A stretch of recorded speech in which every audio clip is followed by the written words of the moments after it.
C'est pour ça que de plus en plus, bien-aimés dans le Seigneur, dans les temps de la fin, l'église véritable, elle sera cachée.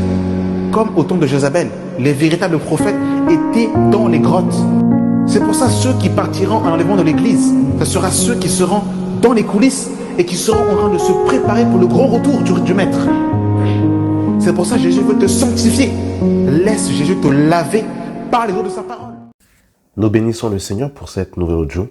La grâce et la paix vous sont venues de la part de Dieu notre Père par Jésus-Christ, le vivant, le ressuscité du troisième jour. C'est une grâce de pouvoir respirer, de pouvoir être en bonne santé. Nous bénissons le Seigneur pour l'opportunité qui nous permet de pouvoir nous lever, de pouvoir parler, de pouvoir respirer. C'est une grâce et nous lui disons merci pour cela. J'aimerais aborder avec vous, mes bien-aimés dans le Seigneur, un sujet que je trouve important, qui est silencieux, mais qui fait beaucoup de dégâts dans le corps de Christ.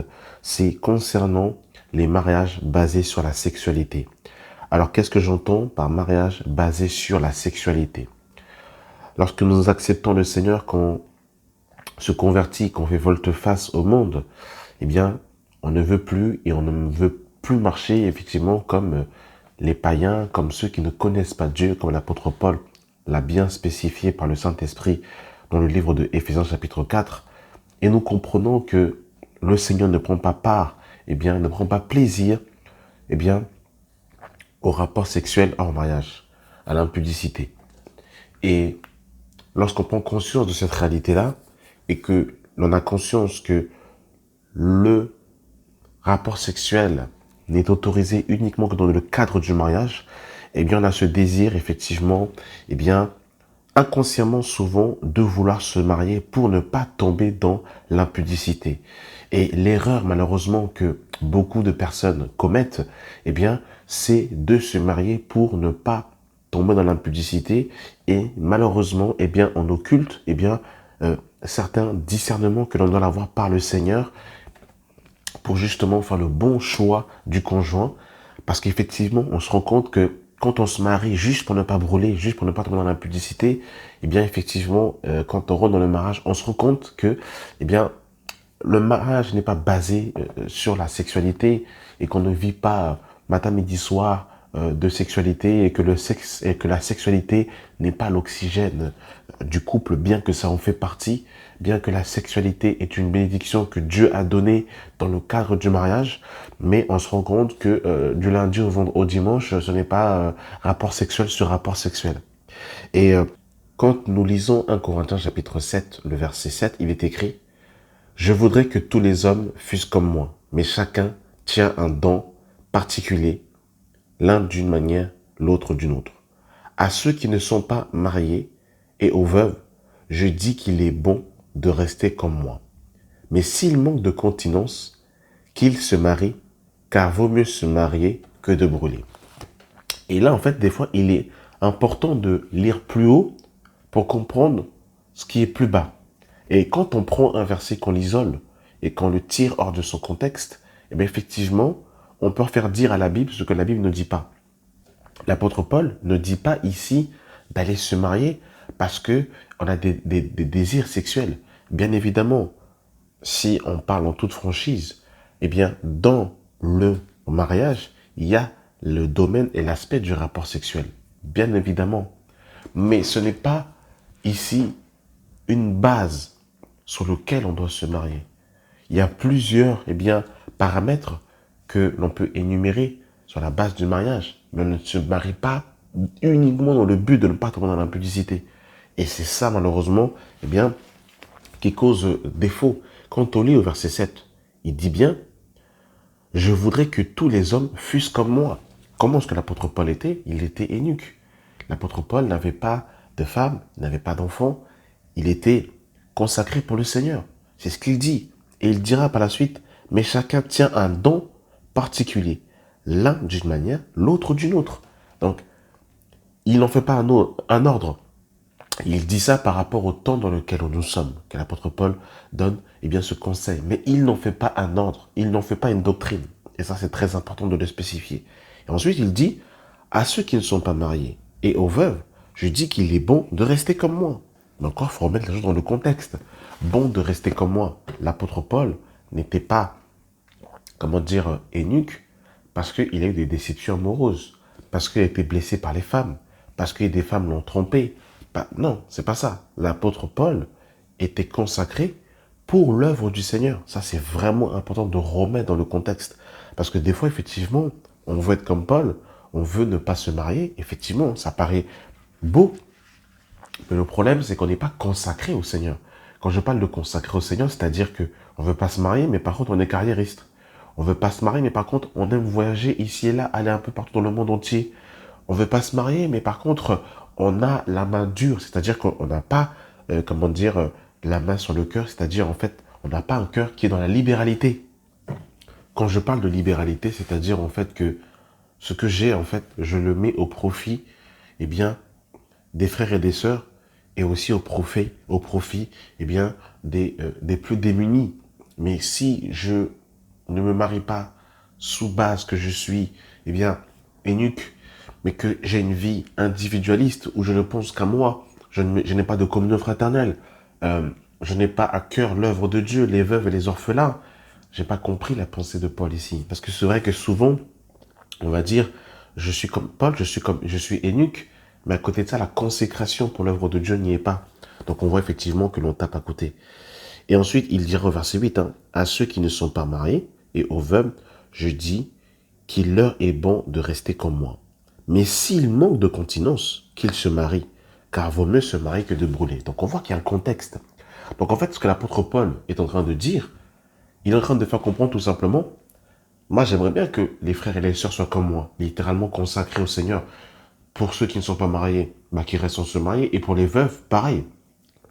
Par la consécration, il y a moins d'obstacles pour l'œuvre du Seigneur. Mais ensuite, il dit, voilà, si tu n'as pas reçu ce don, donc le don que j'ai reçu, eh bien, il est mieux de te marier. En gros, littéralement, ce que l'apôtre Paul est en train de dire ici, il est en train de faire comprendre, il ne faut pas jouer il faut pas être dans l'apparence de la piété, ou il ne faut pas se mentir à soi-même, il faut être vrai. Si tu n'as pas la grâce d'être eunuque, eh bien, ne joue pas un rôle, parce que tu vas te brûler, et ça va être compliqué pour toi. Dans tes pensées, tu vas dans la convoitise, tu vas brûler.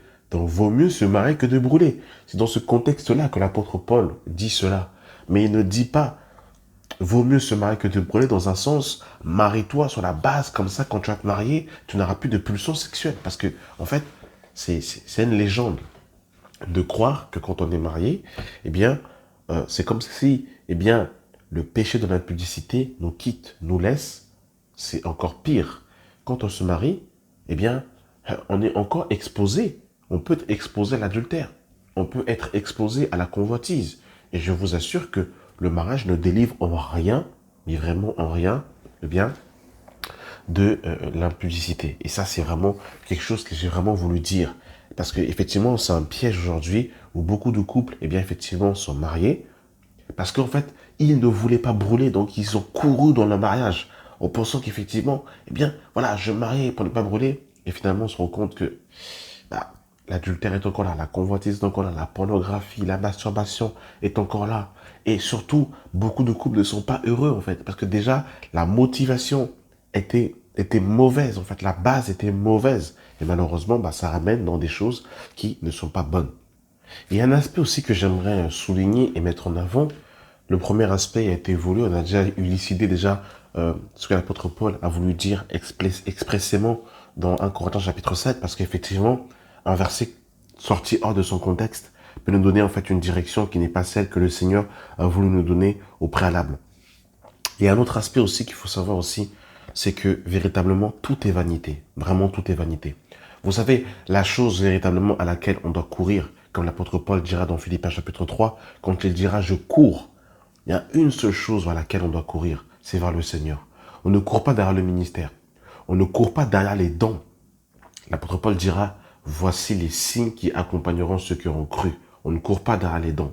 On ne court pas derrière le ministère. On ne court pas derrière le mariage.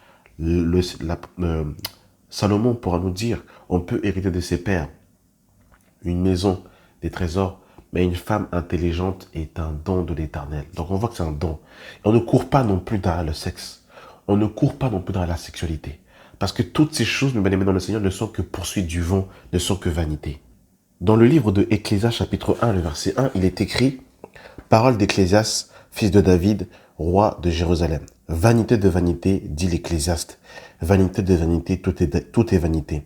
Quel avantage revient-il à l'homme, toute la peine qu'il se donne sous le soleil?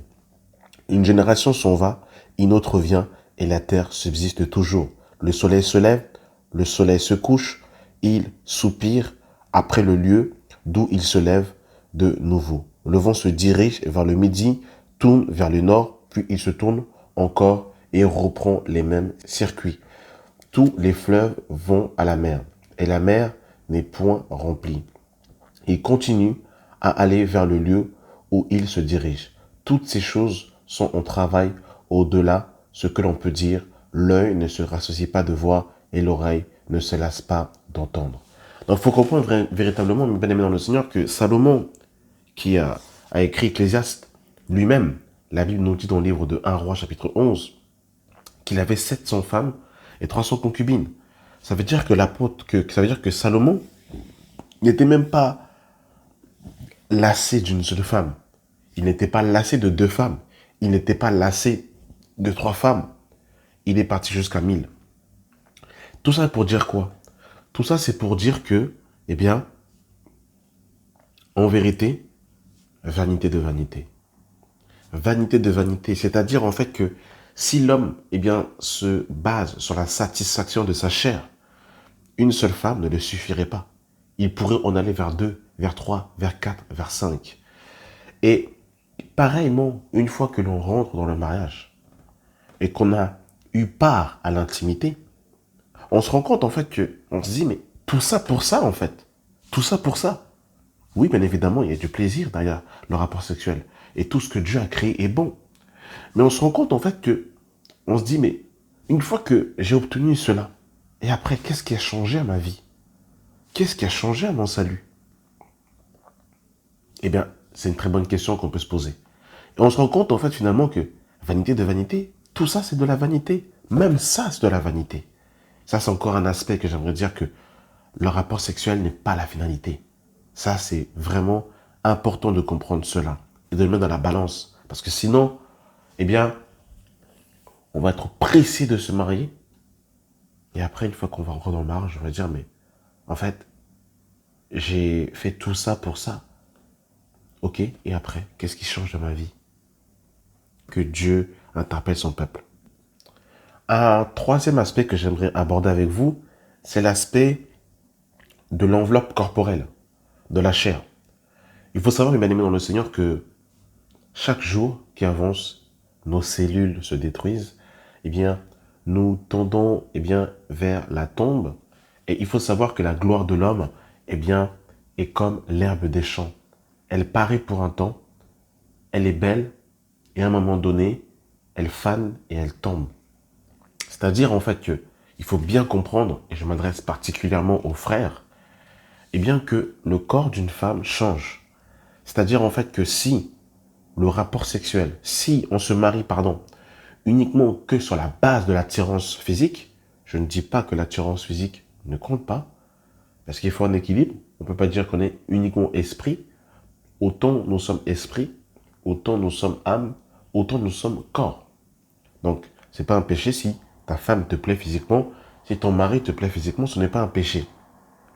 En revanche, il faut bien comprendre que la beauté physique que la femme peut avoir à ses 20 ans, à ses 25 ans, à ses 30 ans, ne sera plus du tout la même à ses 40 ans, à ses 50 ans ou à ses 60 ans. Elle ne sera encore plus la même lorsqu'elle donnera la vie, lorsqu'elle enfantera. Le corps d'une femme est sujet à beaucoup de transformations lorsqu'elle accouche. Et ça, c'est vraiment important de le savoir, surtout dans la tête des hommes. Parce que quand encore on se marie sur la base de l'apparence extérieure, des pulsions charnelles, on peut être déçu quand on se rend compte que le corps de sa femme est changé parce qu'elle a donné la vie, les vergetures sont sorties, parce qu'elle a pris un peu plus de poids, parce que la poitrine a lâché, parce que il y a de la cellulite et toutes ces choses. Effectivement, à ce moment-là, qu'est-ce qui peut se passer? On peut avoir un blocage quand on est basé exclusivement sur l'apparence extérieure. Et finalement, on se rend compte que finalement, j'ai plus d'attirance physique pour ma femme. Et là, qu'est-ce qui se passe? Comme j'ai été basé uniquement sur le rapport sexuel, sur la chair, sur l'enveloppe corporelle, et bien à ce moment-là, qu'est-ce qui va se passer? Eh bien, en fait, mes yeux vont se tourner vers une sœur dont le corps est encore bien ferme, qui n'a peut-être pas encore d'enfant, ou peut-être une sœur qui a accouché, mais qui est encore un peu plus ferme. Et à ce moment-là, comme je suis basé uniquement sur la sexualité, je vais convoiter. Et comme Ecclésiaste nous l'a dit, les yeux ne se lassent pas de regarder. Pierre nous dira dans le livre de 1 Pierre chapitre 1, à partir du verset 24, car toute chair est comme l'herbe, et toute sa gloire est comme la fleur de l'herbe. L'herbe sèche et la fleur tombe, mais la parole du Seigneur demeure éternellement. Donc on voit véritablement, et ça, je pense que pour les frères qui sont mariés avec leurs épouses, qui les ont rencontrées quand elles avaient 25 ans, quand elles avaient peut-être 20 ans, 23 ans, et après 3-4 grossesses, accouchements, le corps de la femme n'est plus du tout le même. Il change. Après, bien évidemment, d'une femme à une autre, il va changer différemment. Mais en tout cas, une fois que la femme a accouché, son corps subit des transformations. Et à ce moment-là, si on est basé exclusivement sur l'enveloppe corporelle, ce qui se passe en fait, c'est que le mythe qui était basé sur le mariage, qui est basé sur la sexualité, tombe. Et là, ce qui se passe à ce moment-là, c'est fini en fait. Là, on n'a plus de désir à l'égard de son épouse. Et là, on commence à convoiter. Pareil aussi, certaines sœurs, elles ont dû peut-être rencontrer des frères quand ils n'étaient pas encore mariés. Ils étaient bien portants, sportifs, salle de sport, tout ce que vous voulez. Et après, une fois qu'on rentre dans le mariage, il y a un peu plus de poids. L'homme commence à prendre un peu plus de ventre. Et l'homme aussi peut perdre aussi ses cheveux. Ça peut arriver aussi. Et en fait, le corps change en fait. Le corps est amené à changer. Le corps, en fait, au début, il est comme en fait sa fleur dans sa beauté, dans sa gloire. À un moment donné, les fleurs tombent, la fleur fane. Et là, si on était basé uniquement sur l'apparence extérieure, à ce moment-là, ce qui se passe, en fait, on n'a plus d'attirance pour la personne parce que, en fait, on se rend compte que la personne va vers le bas. Plus on avance, plus on va vers le bas. Plus on avance, on va pas vers le haut. Et à ce moment, en fait, on se rend compte que, effectivement, l'apparence extérieure, effectivement, quand il est basé exclusivement sur la sexualité, c'est compliqué. Et il faut comprendre aussi que plus on va avancer dans l'âge, et plus la libido, donc c'est-à-dire en fait le désir en fait sexuel, plus on grandit, plus en fait il diminue. C'est-à-dire qu'à un moment donné, ce que l'on vit avec son partenaire, c'est une relation de cœur à cœur. C'est une relation d'âme à âme, de caractère à caractère, de pensée à pensée. Et la sexualité passe au second plan. Et on se rend compte que le temps qu'on passe à deux, c'est-à-dire en fait à faire diverses choses, est plus grand que le temps qu'on passe à deux dans la sexualité. Et lorsqu'un couple est dans une indifférence, une incompréhension, ce n'est pas le rapport sexuel qui règle les problèmes. C'est la maturité et la formation du Fils de Dieu qui est en nous qui va régler les choses. C'est ça le problème véritablement majeur. Et c'est pour ça que je voulais véritablement exhorter ceux qui ne sont pas mariés, pour les veuves également, qui ont peut-être à cœur peut-être de se remarier peut-être pour la suite, de comprendre cela. C'est très important. C'est pour ça vraiment, j'aimerais m'adresser aux sœurs en particulier. Il faut vraiment qu'un frère, lorsqu'il s'approche de vous, vraiment qu'il vous aime pour ce que vous êtes. Quand je dis ce que vous êtes, je parle de votre âme. Pas pour ce que vous êtes directement d'un point de vue extérieur. Parce que souvent, vous savez, malheureusement, le problème des sœurs, c'est pas de toutes, mais de beaucoup, c'est la naïveté. C'est-à-dire, en fait, que beaucoup pensent que, le corps de Christ, c'est le monde de oui-oui. Et qu'une fois qu'un frère a une Bible à la main, qu'il prophétise, qu'il prêche, c'est devenu comme un ange. Un homme reste un homme. C'est le Seigneur qui nous régénère, mais un homme reste un homme. Un homme qui est pressé de se marier directement, il est pressé sans prendre le temps de vous découvrir, sans prendre le temps de vous connaître. Parce qu'il faut comprendre en fait que lorsqu'on choisit une femme, eh bien, notre femme va être la mère de nos enfants. C'est elle qui va élever nos enfants. C'est aussi elle qui va tenir la maison. C'est elle qui va être notre appui. C'est elle qui va aussi nous donner des bons conseils, comme on le voit dans Proverbe 31. Parce qu'une femme qui donne des mauvais conseils peut faire tomber son mari. À l'occurrence, on a l'exemple de la femme de Job qui va dire « Maudit ton Dieu et meurs ». Il y a beaucoup de femmes dans la Bible, notamment comme Jézabel, qui donnaient des mauvais conseils à son mari. Donc une femme qui donne de mauvais conseils, une femme qui ne sait pas tenir sa maison, une femme qui ne sait pas éduquer les enfants, mes amis, la Bible est claire, vaut mieux habiter à l'angle d'un toit plutôt que de partager sa maison avec une femme querelleuse. Une femme qui n'est pas docile, une femme querelleuse, une femme qui aime les disputes, il n'y a rien de plus terrible. Donc un homme qui vient vers une sœur et qui ausculte tous ces paramètres que je viens de citer, il y a encore, la liste est encore longue, eh ben c'est compliqué en fait. Parce qu'effectivement, on va aller vers une sœur par ses formes. Mais on se rend compte, une fois qu'on est dedans, qu'on ne voit plus les formes, qu'on voit véritablement l'intérieur, le caractère. Et c'est ça qui fait grandir justement un couple. Eh bien, c'est cette, je dirais, cette unité qu'il y a entre l'homme et la femme, cette complémentarité. Et dans cette complémentarité, eh bien, en fait, on s'édifie les uns les autres, on se perfectionne les uns les autres. Donc, mes sœurs, quand un frère vient vous voir et qu'il est pressé de se marier avec vous, il vous presse, il vous presse, il vous presse, il vous presse. Il veut toujours être seul dans des endroits avec vous. Il veut pas vous ramener à la communion fraternelle. Il veut pas, en fait, il veut toujours que vous soyez seul avec lui. Ça sent véritablement pas bon, mais vraiment pas bon du tout.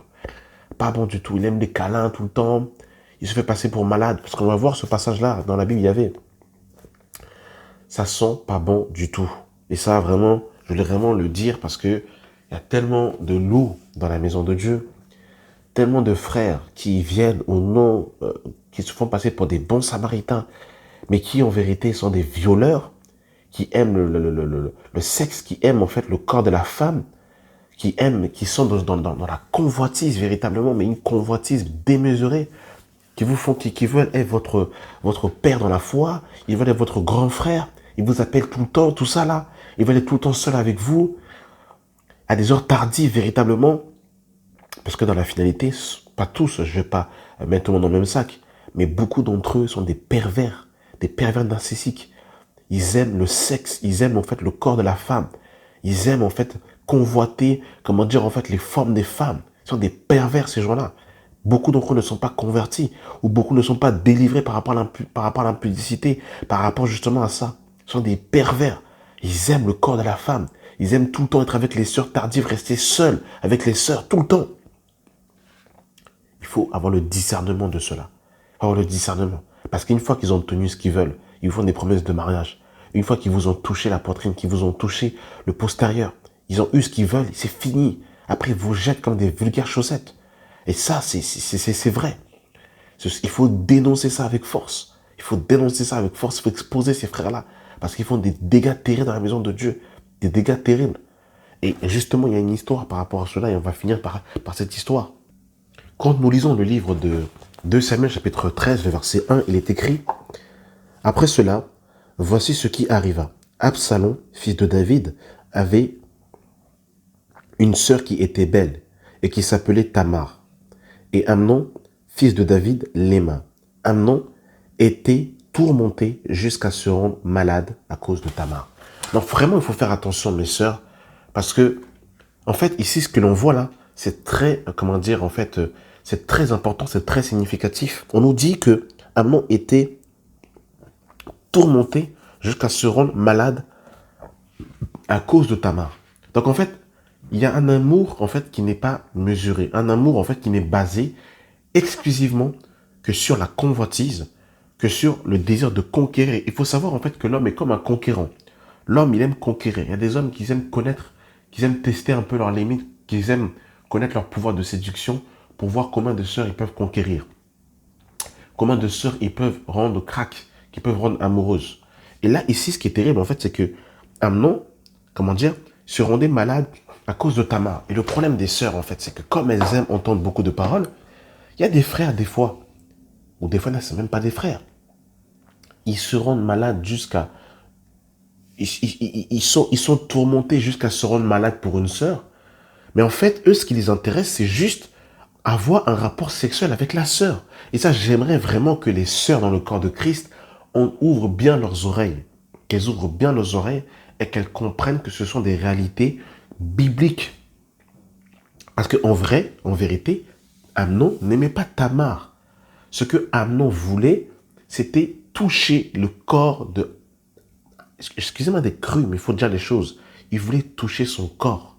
Il voulait en fait la déshonorer. C'est ça qu'il voulait en fait.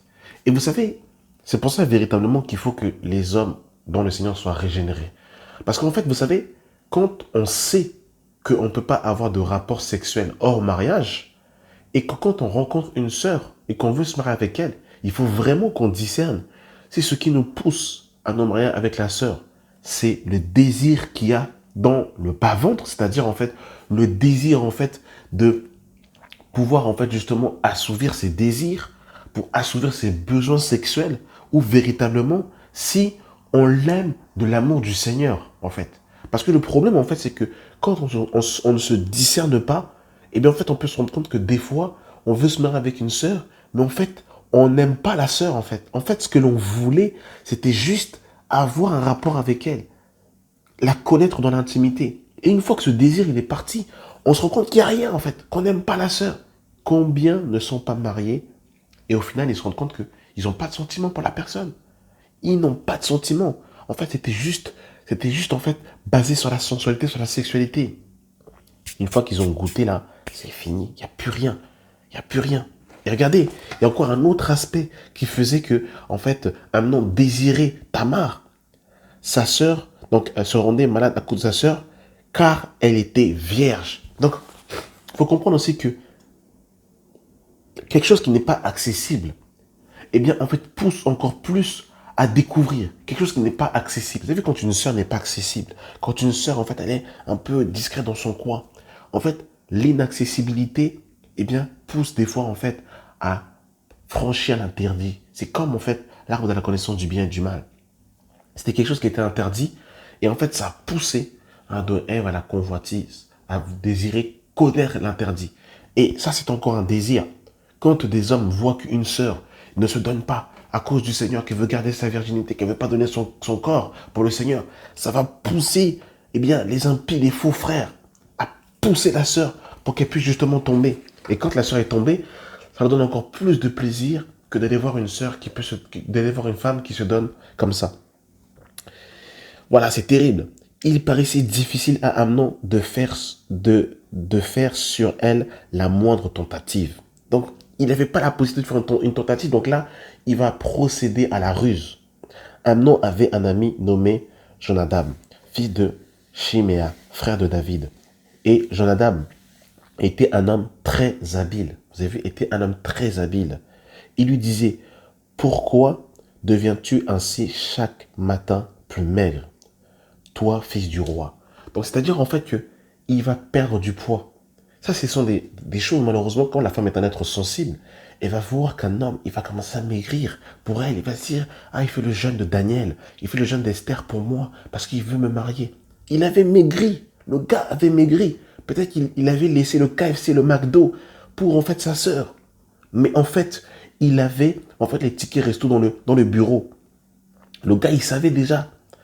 Il s'était amaigri, mais il avait un plan derrière la tête. C'est pour ça, mes sœurs, vraiment, grandissez dans le discernement. Ne vous faites pas berner.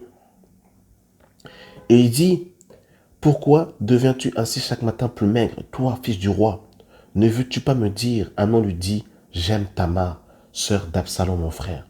Jonadab lui dit, mets-toi, regardez le conseil qu'il lui a donné, mets-toi au lit et fais le malade. Et vous savez, quand, en fait, la femme est tellement un être sensible, en fait, c'est que là, il ajoute sur la sensibilité. Hein, il est malade, il n'est pas bien, il a maigri. Bah forcément, en fait, comme dans la femme, en fait, il y a le côté maternel. Bah forcément, il y a ce côté protecteur. Elle a vu ça, c'était le piège. Jonadab lui dit, mets-toi au lit et fais le malade. Quand ton père viendra te voir, tu lui diras, permets à Tamar, ma sœur, de venir pour me donner à manger, qu'elle prépare un mets sous mes yeux, afin que je le voie et que je le prenne de sa main. Amnon se coucha et fit le malade. Il fit le malade, c'est terrible. Le roi vint le voir et Amnon dit au roi, je te prie que Tamar, ma sœur, vienne faire des gâteaux sous mes yeux et que je mange de sa main. David envoie dire à Tamar, dans l'intérieur des appartements, va dans la maison d'Amnon, ton frère, et prépare-lui un mets. Tamar alla dans la maison d'Amnon, son frère, qui était couché. Elle prit de la pâte, la pétrit, prépara devant lui des gâteaux et le fit cuire. Prenant ensuite la poêle, elle le versa devant lui. Mais Amnon refusa de manger. C'est bizarre quand même, hein. Quelqu'un qui était maigre, on lui donne à manger et finalement la personne ne veut plus manger. Ça, c'est terrible, ça. Vous avez vu le cœur de l'homme, comment il est terrible? Il dit, faites sortir tout le monde. Et tout le monde sortit de chez lui. Alors Amnon dit à Tamar, apporte-moi le mets dans la chambre et que je te le mange de ta main. Amnon prit les gâteaux qu'elle avait faits et les porta à Tamar. Alors oui, c'est ça, donc c'est Tamar, autant pour moi. Tamar prit les gâteaux qu'elle avait faits et les porta vers Amnon son frère dans la chambre. Comme elle le fit présenter à manger, il la saisit et lui dit, viens, couche avec moi ma sœur. Elle lui répondit, non mon frère, ne me déshonore pas, car on n'agit point ainsi en Israël. Ne commets pas cette infamie. Où irai-je, moi, avec ma honte? Et toi, tu seras comme l'un des infâmes d'Israël. Maintenant, je te prie, parle au roi, et il ne s'opposera pas à ce que je sois à toi. Donc vous avez vu qu'elle va lui suggérer en disant, mais non, fais pas ça. Faisons les choses dans les règles. Va voir mon père si vraiment tu m'aimes. Si vraiment tu m'aimes là. C'est ça, vous avez vu, hein? Si vraiment tu m'aimes là. Faisons les choses dans les règles. Allons jusqu'au... Faisons les choses dans les règles des choses. Vous avez vu, il y en a, ils sont pressés de se marier et finalement ils ne veulent pas se marier. Finalement, en fait, ils sont pressés, finalement ils ne veulent pas. Ah, je sais plus, finalement c'est plus toi, finalement c'était ça. Mais en fait, en vérité, ils veulent quoi ces gens-là? En vérité, ce qu'ils veulent, c'est le sexe, malheureusement. Mais il ne voulut pas l'écouter. Il lui fit violence, la déshonora et coucha avec elle. Puis Amnon eut pour elle une forte adversion, plus forte qu'il n'avait été son amour. Waouh! Et la définition du mot adversion veut dire haïr, être odieux. Celui qui est comme un ennemi. Donc vous avez vu que il est passé de l'amour à la haine en une fraction de seconde. Une fois qu'il s'était déchargé de son désir, que son désir était sorti de lui, bah au final, en fait, son cœur, en fait, s'est véritablement révélé. Et là, du coup, on nous dit qu'il va avoir, en fait, une violente adversion pour elle. Et une forte adversion, plus forte qu'il n'avait été son amour. Et il lui dit, lève-toi, va-t'en. Et elle lui répondit, n'augmente pas en me chassant le mal que tu m'as fait. Et il va la chasser. Il va la chasser. Vous vous rendez compte? Et quand on est dans les versets plus hauts, au départ, eh bien, il était tout feu, tout flamme de Tamar. Mais une fois qu'il a évacué la pulsion qu'il avait, il a haï sa sœur. C'est pourquoi, véritablement, je terminerai par ces mots. Vraiment, véritablement, ne vous mariez pas, pour ceux qui ne sont pas encore mariés, ne vous mariez pas sur la base uniquement du désir sexuel. Le désir sexuel peut cacher beaucoup de choses. On l'a vu dans cette histoire. Nous avons vu que Amnon, dans la vérité, n'aimait pas sa sœur. Amnon avait maigri. Amnon était tourmenté jusqu'à se rendre malade. Mais en fait, le tourment qu'il avait, c'était en fait le désir sexuel qu'il avait pour sa sœur. Et aujourd'hui, il y a beaucoup de frères qui se rendent malades pour des sœurs. Mais des fois, ils n'aiment pas les sœurs. Des fois, ce qu'ils aiment, c'est uniquement le désir sexuel. Comment on peut voir qu'un frère aime une sœur? Ben déjà, on va voir déjà la patience déjà.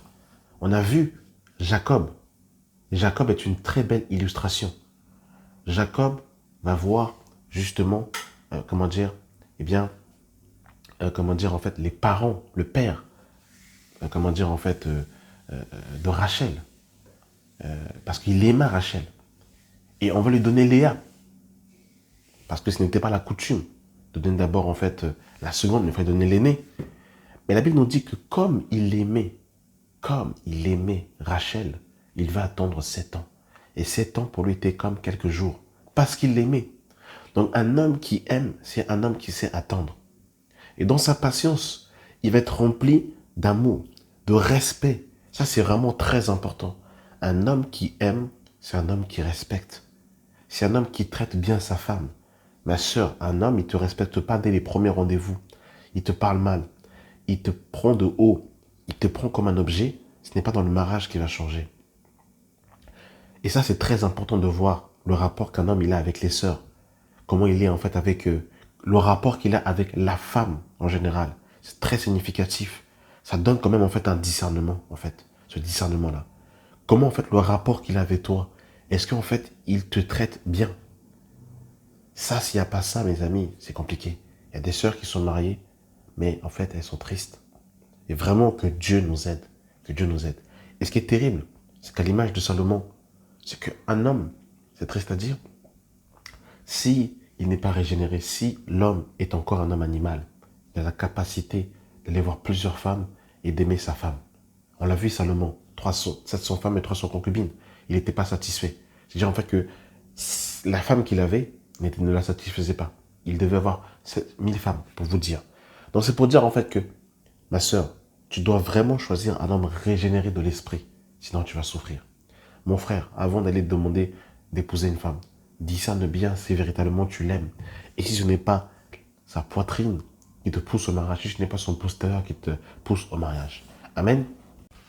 Je voulais également, avant de terminer cet audio, dire aussi une chose, en tout cas, qui est aussi très destructeur, c'est que effectivement, j'ai évoqué des sujets dans lesquels des hommes, eh bien, se marient uniquement sur la base, voilà, du rapport sexuel et que par la suite des événements, eh bien, ces derniers partaient. Mais il y a aussi un autre cas de figure aussi où l'homme et la femme, eh bien, restent ensemble.